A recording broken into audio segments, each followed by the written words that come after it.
Hi all, welcome to Earnest Academy and Big Learning App. ഇന്ന് നമ്മൾ പുതിയൊരു സെഷനുമായിട്ടാണ് എത്തിയിരിക്കുന്നത്. എല്ലാവർക്കും അറിയാം, നമ്മുടെ ലീഗൽ മെട്രോളജി ഡിപ്പാർട്ട്മെന്റിന്റെ പുതിയൊരു നോട്ടിഫിക്കേഷൻ വന്നിട്ടുണ്ടായിരുന്നു. ലീഗൽ മെട്രോളജി ഇൻസ്പെക്ടർ എന്ന് പറയുന്ന പോസ്റ്റ് സാധാരണയായിട്ട് എഞ്ചിനീയറിംഗ് ബിരുദധാരികൾക്ക് എന്ന് പറഞ്ഞാൽ ബിടെക്കുകാർക്കും അതേകൂട്ട് തന്നെ BSc ഫിസിക്സുകാർക്കുമാണ് ഈ എക്സാമിന് എഴുതാൻ പറ്റുന്നത്. അപ്പം നോട്ടിഫിക്കേഷൻ ഓൾറെഡി വന്നു കഴിഞ്ഞു. നമ്മൾ PSCയിൽ നിന്നുള്ള അറിയിപ്പ് അനുസരിച്ച് ഏകദേശം നമുക്ക് ഒരു 9-10 മാസം എന്ന് പറഞ്ഞാൽ സെപ്റ്റംബർ മാസം അല്ലെങ്കിൽ ഓഗസ്റ്റ് മാസത്തോടുകൂടി എക്സാം നടത്തുന്ന രീതിയിലാണ് നോട്ടിഫിക്കേഷൻ വന്നിരിക്കുന്നത്. അപ്പോൾ ഇനിയും ഏകദേശം നമുക്കൊരു 7 മാസത്തോളം നന്നായിട്ട് പഠിച്ചു കഴിഞ്ഞാൽ ലീഗൽ മെട്രോളജി ഇൻസ്പെക്ടർ എന്ന് പറയുന്ന ഒരു ഡ്രീം ജോബ് നമുക്ക് അച്ചീവ് ചെയ്യാൻ പറ്റും. അപ്പോൾ ഇന്ന് നമ്മൾ വന്നിരിക്കുന്നത് ലീഗൽ മെട്രോളജി ഇൻസ്പെക്ടർ, നിങ്ങൾ കണ്ടു കാണും, സിലബസ് കണ്ടിട്ടുണ്ടാവും. അതിൽ മെയിൻ ആയിട്ട് വരുന്നൊരു ഭാഗമാണ്, ഒരു 30% ഫിസിക്സ് പോർഷൻ ആണ് വരുന്നത്. അപ്പം ഫിസിക്സിൽ നിന്നും ഏതൊക്കെ ടെക്സ്റ്റുകൾ ഉപയോഗിച്ച് കഴിഞ്ഞാൽ നമുക്ക് ഈ പറയുന്ന എക്സാമിന് സിലബസ് കവർ ചെയ്യാം, ഫിസിക്സിന്റെ സിലബസ് കവർ ചെയ്യാം എന്നുള്ള കാര്യമാണ് നമ്മൾ ഇന്ന് ഡിസ്കസ് ചെയ്യാൻ പോകുന്നത്. ഒരിക്കൽ കൂടി എല്ലാവർക്കും പുതിയൊരു വീഡിയോയിലേക്ക് സ്വാഗതം. അപ്പം inspector of legal metrology already vacancies അധികം വരാറുള്ള ഒരു പോസ്റ്റാണ്, നല്ലൊരു ഡിപ്പാർട്ട്മെന്റ് ആണ്.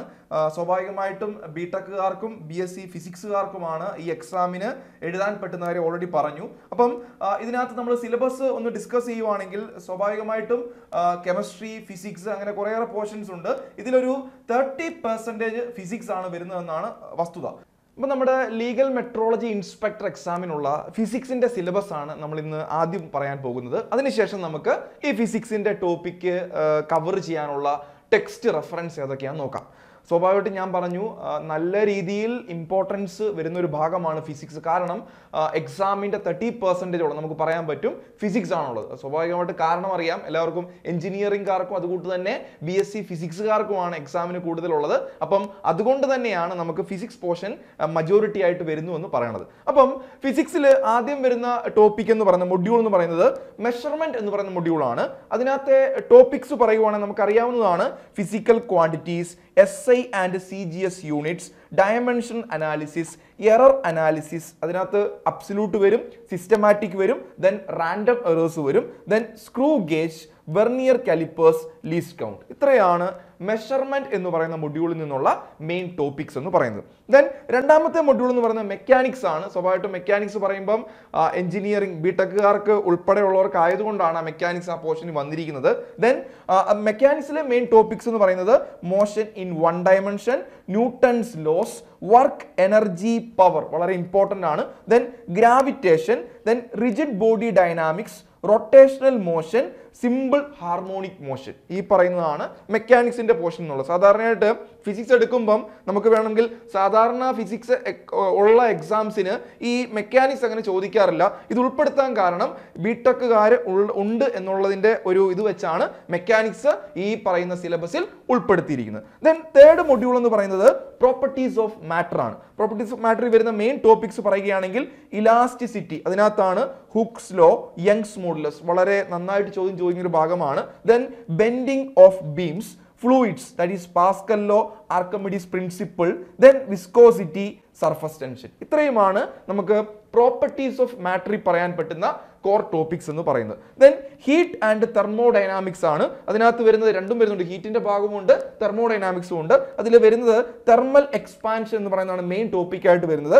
Then ideal gas equation, then laws of thermodynamics, heat engines, entropy, heat transfer. Heat transfer എന്ന് സിമ്പിൾ ആയിട്ട് പറഞ്ഞാലും അതിനകത്ത് കണ്ടക്ഷൻ, കൺവെക്ഷൻ, റേഡിയേഷൻ എന്ന് പറയുന്ന 3 വിഭാഗം കൂടി ഉൾപ്പെടുത്തിയാണ് നമുക്ക് കോർ ടോപ്പിക്ക് പറയാൻ പറ്റുന്നത്. ഹീറ്റ് ആൻഡ് തെർമോ എന്ന് പറയുന്ന മൊഡ്യൂളിലെ കോർ ടോപ്പിക്സ് ആണ് ഇപ്പോൾ പറഞ്ഞത്. ദെൻ അടുത്ത വരുന്ന മൊഡ്യൂൾ എന്ന് പറയുന്നത് ഒപ്റ്റിക്സ് ആണ്. ഒപ്റ്റിക്സിൽ വരുന്നത് മെയിൻ ഭാഗം ലെൻസസ് ആൻഡ് മിറേഴ്സ് ആണ്. എപ്പോഴും ചോദ്യങ്ങൾ വളരെയധികം വരാറുള്ള ഭാഗമാണ് lenses and mirrors. Then lens makeup formula, then interference, diffraction, polarisation, laser, scattering, Rayleigh and Raman scattering. ഇതാണ് മെയിൻ ആയിട്ടുള്ള നമ്മുടെ കോർ ടോപ്പിക്സ് ഫ്രം ഒപ്റ്റിക്സ് എന്ന് പറയാൻ പറ്റും. ഒപ്റ്റിക്സ് ഒക്കെ വളരെ ഇമ്പോർട്ടൻ്റ് ആയിട്ട് നോക്കേണ്ട ഭാഗമാണ്. കാരണം 30% വെയിറ്റ് എന്ന് പറയുമ്പോൾ തന്നെ ഇത്രയും ഭാഗങ്ങളേ ഉള്ളൂ. അപ്പം നല്ല രീതിയിൽ ക്വസ്റ്റ്യൻസ് വരാൻ സാധ്യതയുണ്ട്. ദെൻ അടുത്ത മൊഡ്യൂൾ എന്ന് പറയുന്നത് ഇലക്ട്രിസിറ്റി ആൻഡ് മാഗ്നറ്റിസം ആണ്. ഇതിനകത്തെ കോർ ടോപ്പിക് എന്ന് പറയുന്നത് Coulomb's law, Gauss theorem, then capacitors, Ohm's law, Kirchhoff's law, Wheatstone bridge, Biot Savart law, then Lorentz force. ഇത്രയുമാണ് നമുക്ക് പറയാൻ പറ്റുന്ന ഇലക്ട്രിസിറ്റി ആൻഡ് മാഗ്നറ്റിസം എന്ന് പറയുന്ന ഭാഗത്തെ പ്രധാന ടോപ്പിക്സ് എന്ന് പറയാൻ പറ്റും. ദെൻ അടുത്ത വരുന്ന മൊഡ്യൂൾ എന്ന് പറഞ്ഞാൽ ഇൻഡക്ഷൻ ആൻഡ് ഓൾട്ടർനേറ്റിംഗ് കറണ്ട് ആണ്. നമ്മൾ +1 +2 ഡിസ്കസ് ചെയ്യുന്ന മെയിൻ ടോപ്പിക്സ് എല്ലാം ഇത് കവർ ചെയ്യുന്നുണ്ട്.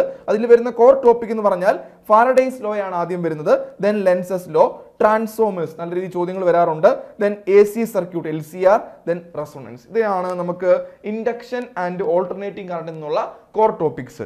ലാസ്റ്റ് മൊഡ്യൂളായിട്ട് പറയാൻ പറ്റുന്ന മോഡേൺ ഫിസിക്സ് ആണ്. മോഡേൺ ഫിസിക്സിലെ ഓൾറെഡി നിങ്ങൾക്ക് അറിയാവുന്നതാണ് പ്രധാനപ്പെട്ട ടോപ്പിക്സ് പറയുവാണെങ്കിൽ atomic structure, Bohr model, spectral series, then photo electric effect, then quantum numbers. ഇത്രയുമാണ് നമുക്ക് മോഡേൺ ഫിസിക്സിൽ നിന്നുമുള്ള കോർ ടോപ്പിക്സ് എന്ന് പറയും. അപ്പം ഇപ്പോൾ നമ്മൾ കണ്ടത് നമ്മുടെ ലീഗൽ മെട്രോളജി ഇൻസ്പെക്ടർ എക്സാമിനുള്ള ഫിസിക്സിൽ നിന്നുമുള്ള കോർ ടോപ്പിക്സ് ആണ് കണ്ടത്. അപ്പം ഇത്രയുമാണ് നമ്മൾ ആദ്യം പറഞ്ഞ ആ 30 മാർക്കിന്റെ വെയിറ്റേജിൽ വരാൻ പോകുന്ന സിലബസ്. അപ്പം ഈ സിലബസ് കവർ ചെയ്ത് കഴിഞ്ഞാൽ നമ്മുടെ പകുതി എന്നല്ല, ഒരു 30% ഭാഗം നമുക്ക് നല്ല രീതിയിൽ മാർക്ക് വാങ്ങിക്കാൻ പറ്റുമെന്നുള്ളതാണ് പ്രധാന കാര്യം. അപ്പം ഈ ഫിസിക്സ് ഭാഗം കവർ ചെയ്യുന്നതിന് വേണ്ടി നമുക്ക് ഏതൊക്കെ ടെക്സ്റ്റുകൾ റെഫർ ചെയ്യാം എന്നുള്ളതാണ് പ്രധാനമായിട്ട് അടുത്ത് പറയാൻ പോകുന്നത്. അപ്പം നമുക്കറിയാം, ഞാൻ ഇപ്പോൾ കണ്ട മെയിൻ ടോപ്പിക്സ് എല്ലാം ഇവിടെ കാണിച്ചിട്ടുണ്ട്. ഓൾറെഡി നമ്മൾ പറഞ്ഞു മൊഡ്യൂൾസ് ഏതൊക്കെയാണ്.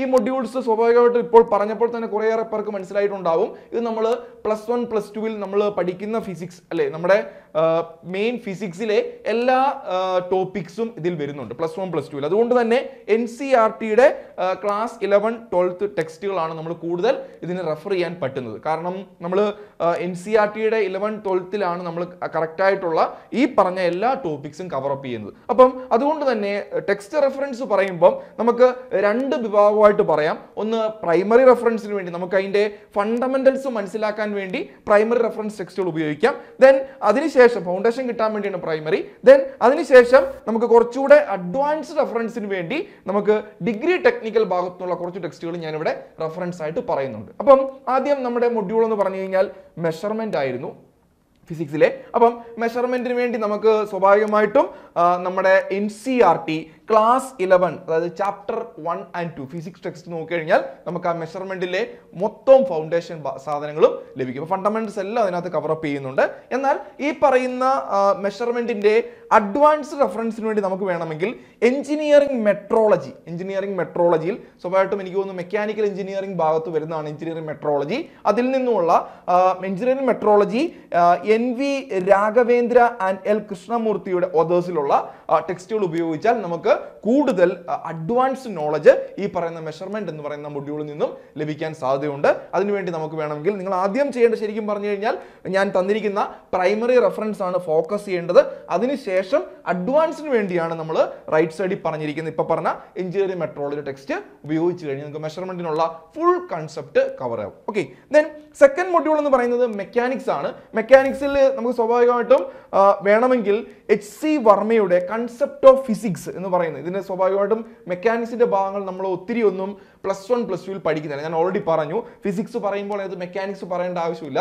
ഫിസിക്സിന് മുകളിൽ വരുന്നതാണ് മെക്കാനിക്സ്. സ്വാഭാവികമായിട്ടും ഡിഗ്രി ലെവലാണ് മെക്കാനിക്സ് എന്ന് പറയുന്നത്. അതുകൊണ്ടാണ് നമ്മൾ ടെക്സ്റ്റ് റെഫറൻസിൽ, പ്രൈമറി റെഫറൻസിൽ ഞാൻ NCERT ടെക്സ്റ്റ് അല്ല പറയുന്നത്, മറിച്ച് HC വർമ്മയുടെ വോളിയം 1 കൺസെപ്റ്റ് ഓഫ് ഫിസിക്സ് എന്ന ടെക്സ്റ്റ് ഉണ്ട്. അത് ഉപയോഗിച്ച് കഴിഞ്ഞാൽ മെക്കാനിക്സിന്റെ നമുക്ക് റെഫറൻസ്, പ്രൈമറി റെഫറൻസ് കിട്ടുന്നതാണ്. ഇനിയും അഡ്വാൻസിന് വേണ്ടിയാണെങ്കിൽ നമുക്ക് mechanics by DS Mathur or GS Upadhyaya text വേണമെങ്കിൽ നമുക്ക് ഉപയോഗിക്കാവുന്നതാണ്. ഇത് എഞ്ചിനീയറിംഗ് ബേസ്ഡ് ടെക്സ്റ്റ് ആണ്. നല്ല രീതിയിൽ മെക്കാനിക്സിന്റെ കോർ എല്ലാ ടോപ്പിക്കും ഇതിൽ കവർ ആവുന്നുണ്ട്. മൂന്നാമത്തെ മൊഡ്യൂൾസ് എന്ന് പറയുന്നത് പ്രോപ്പർട്ടീസ് ഓഫ് മാറ്റർ ആണ്. സ്വാഭാവികമായിട്ടും നമ്മുടെ ക്ലാസ് 11ലെ NCERT ഫിസിക്സിന്റെ ടെക്സ്റ്റിലെ ചാപ്റ്റർ 9 and 10ൽ ഈ പ്രോപ്പർട്ടീസ് ഓഫ് മാറ്ററിനെ കുറിച്ച് പറയുന്നുണ്ട്. അത് ഉപയോഗിച്ച് കഴിഞ്ഞാൽ നമുക്ക് അതിന്റെ പ്രൈമറി റെഫറൻസ് കിട്ടുന്നതാണ്. കൂടാതെ അഡ്വാൻസിന് വേണ്ടി elements of properties of matter by DS മഥൂറിന്റെ ടെക്സ്റ്റ് ഉപയോഗിച്ച് കഴിഞ്ഞാൽ നമുക്ക് അതിന്റെ അഡ്വാൻസ് നോളജ് കിട്ടുന്നതാണ്. നല്ല രീതിയിൽ ചോദ്യങ്ങൾ വരാറുണ്ട്. പ്രോപ്പർട്ടീസ് ഓഫ് മാറ്റർ എന്ന് പറയുന്നത് സ്വാഭാവികമായിട്ടും ഡിഗ്രി ലെവലിലും ഇത് ഡിസ്കസ് ചെയ്യുന്ന ഭാഗങ്ങൾ തന്നെയാണ് അല്ലേ. ദെൻ നാലാമത്തെ മൊഡ്യൂൾ എന്ന് പറയുന്നത് ഹീറ്റ് ആൻഡ് തെർമോഡൈനാമിക്സ് ആണ്. ഇതിനുവേണ്ടി നമുക്കറിയാം NCERTയുടെ ക്ലാസ് 11 ടെക്സ്റ്റിൽ ഇതിനെക്കുറിച്ച് പറയുന്നുണ്ട്. ചാപ്റ്റർ 12 and 13 ഈ ഭാഗം ഡിസ്കസ് ചെയ്യുന്നത്. അതിനുവേണ്ടി നമുക്ക് പ്രൈമറി റെഫറൻസിന് വേണ്ടി ടെക്സ്റ്റ് ഉപയോഗിച്ച് കഴിഞ്ഞാൽ നമുക്ക് കിട്ടുന്നതാണ്. ഇനിയും അതിന്റെ അഡ്വാൻസ് നോളജിന് വേണ്ടിയാണെങ്കിൽ നമുക്ക് heat and thermodynamics, especially for mechanical engineering, heat and thermodynamics by Brij Lal then and Subrahmanyam എന്ന് പറയുന്ന ഓതേഴ്സിന്റെ ടെക്സ്റ്റുകൾ ഉപയോഗിച്ച് കഴിഞ്ഞാൽ നമുക്ക് ഇതിനകത്തെ അഡ്വാൻസ് റെഫറൻസ് ലഭിക്കുന്നതാണ്. ദെൻ നമ്മുടെ അടുത്ത 5ാമത്തെ മൊഡ്യൂൾ എന്ന് പറയുന്നത് ഒപ്റ്റിക്സ് ആണ്. ഒപ്റ്റിക്സ് നമുക്ക് കിട്ടുന്നത് ക്ലാസ് 12 NCERT ഫിസിക്സ് ടെക്സ്റ്റിൽ നിന്നാണ്. അവിടുത്തെ ചാപ്റ്റർ 9 and 10 ഒപ്റ്റിക്സിനെ കുറിച്ചാണ് പറയുന്നത്. ഓക്കെ, ഇനി നമുക്ക് അതിന്റെ അഡ്വാൻസ് വേണമെങ്കിൽ text book of optics by N Subrahmanyam and ബ്രിജിലാലിന്റെ ടെക്സ്റ്റ് ഉപയോഗിച്ച് കഴിഞ്ഞാൽ നമുക്ക് ഈസി ആയിട്ട് അതിന്റെ കൂടുതൽ അഡ്വാൻസ് നോളജ്. എന്തുകൊണ്ടാണ് അഡ്വാൻസ് പറഞ്ഞു ചോദിച്ചു കഴിഞ്ഞാൽ ക്വസ്റ്റ്യന്റെ ലെവൽ കൂടുകയാണെങ്കിൽ അതിൽ നിന്ന് നമുക്ക് എഴുതാൻ പറ്റണം. അതിനുവേണ്ടിയാണ് ഫസ്റ്റ് എല്ലാം പ്രൈമറി നോക്കിയതിന് ശേഷം അഡ്വാൻസ് നോക്കുക. ദെൻ അടുത്ത 6ാമത്തെ മൊഡ്യൂൾ എന്ന് പറയുന്നത് ഇലക്ട്രിസിറ്റി ആൻഡ് മാഗ്നറ്റിസം ആണ്. സ്വാഭാവികമായിട്ടും ഇലക്ട്രിക്കലുമായിട്ട് ബന്ധപ്പെട്ട് വരുന്നതാണ്. അതുകൊണ്ട് തന്നെ ക്ലാസ് 12 NCERT ഫിസിക്സിലാണ് ഇലക്ട്രിസിറ്റി വരുന്നത്. അവിടെ ചാപ്റ്റർ 1 to 4 ഇതിനെക്കുറിച്ചാണ് പറയുന്നത്. ഇലക്ട്രിസിറ്റി അതുകൊണ്ട് തന്നെ മാഗ്നറ്റിസത്തെ കുറിച്ചാണ് കൺസെപ്റ്റ് ആണ് പറയുന്നത്. അതാണ് നമുക്ക് ഈ പറയുന്ന പ്രൈമറി റിസോഴ്സ് എന്ന് പറയാം. ദെൻ അഡ്വാൻസ് റെഫറൻസിന് വേണ്ടി വേണമെങ്കിൽ introduction to electro dynamics by David J ഗ്രിഫിക്സിന്റെ ടെക്സ്റ്റ് ഉപയോഗിച്ച് കഴിഞ്ഞാൽ നമുക്ക് അതിന്റെ കുറച്ചുകൂടെ നോളജ് കിട്ടുന്നതാണ്. ദെൻ അടുത്ത module induction and alternating current ആണ്. ഇതും ഇലക്ട്രിസിറ്റി തന്നെയാണ്.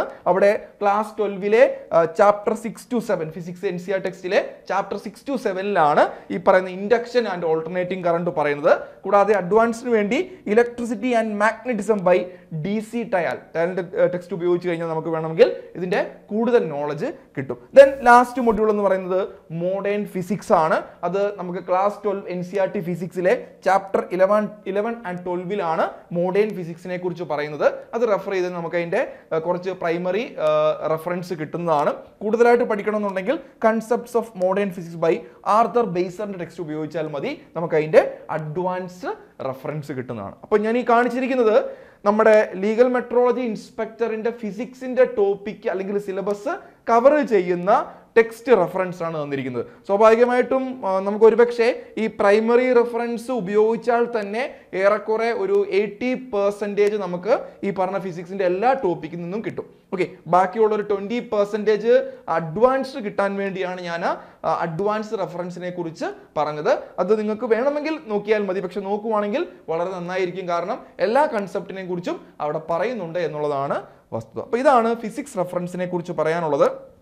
സ്വാഭാവികമായിട്ടും ലീഗൽ മെട്രോളജി ഇൻസ്പെക്ടർ എക്സാമിന് പ്രിപ്പയർ ചെയ്യുമ്പോൾ ഞാനിപ്പോൾ പറഞ്ഞു നോട്ടിഫിക്കേഷൻ വന്നിട്ട് നമുക്ക് എക്സാം നടക്കാൻ പോകുന്ന ഏകദേശം ഓഗസ്റ്റ് മാസത്തിലാണ്. നമുക്കൊരു 7 മാസത്തോളം നമ്മുടെ മുന്നിൽ നന്നായിട്ട് ഉപയോഗിച്ച് കഴിഞ്ഞാൽ നമുക്കൊരു 200 ദിവസത്തിന് മുകളിൽ വർക്ക് ചെയ്ത് കഴിഞ്ഞാൽ, ഹാർഡ് വർക്ക് ചെയ്ത് കഴിഞ്ഞാൽ നമുക്ക് ഈസി ആയിട്ട് ഈ എക്സാം ക്രാക്ക് ചെയ്യാൻ പറ്റും. നല്ല ഒരു ചാൻസ് ആണ് വരുന്നത്.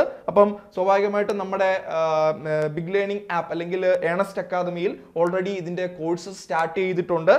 ബിടെക് BSc ഫിസിക്സുകാർക്കാണ് എക്സാം എഴുതാൻ പറ്റുന്നത്. അതുകൊണ്ട് തന്നെ അവർക്ക് പഠിക്കാൻ പറ്റുന്ന രീതിയിലുള്ള സിലബസ് ആണ് സെറ്റ് ചെയ്തിരിക്കുന്നത്. അപ്പം ലീഗൽ മെട്രോളജി ഇൻസ്പെക്ടറിന്റെ നോട്ടിഫിക്കേഷൻ വന്നതിന് ശേഷം ഇപ്പോൾ നമ്മുടെ ക്ലാസ്സുകൾ ആരംഭിച്ചിട്ടുണ്ട്. നിങ്ങൾക്കറിയാം നമുക്ക് മികച്ച അധ്യാപകരുടെ സേവനം ലഭ്യമാക്കുന്ന രീതിയിലാണ് കോഴ്സ് സെറ്റ് ചെയ്തിട്ടുള്ളത്.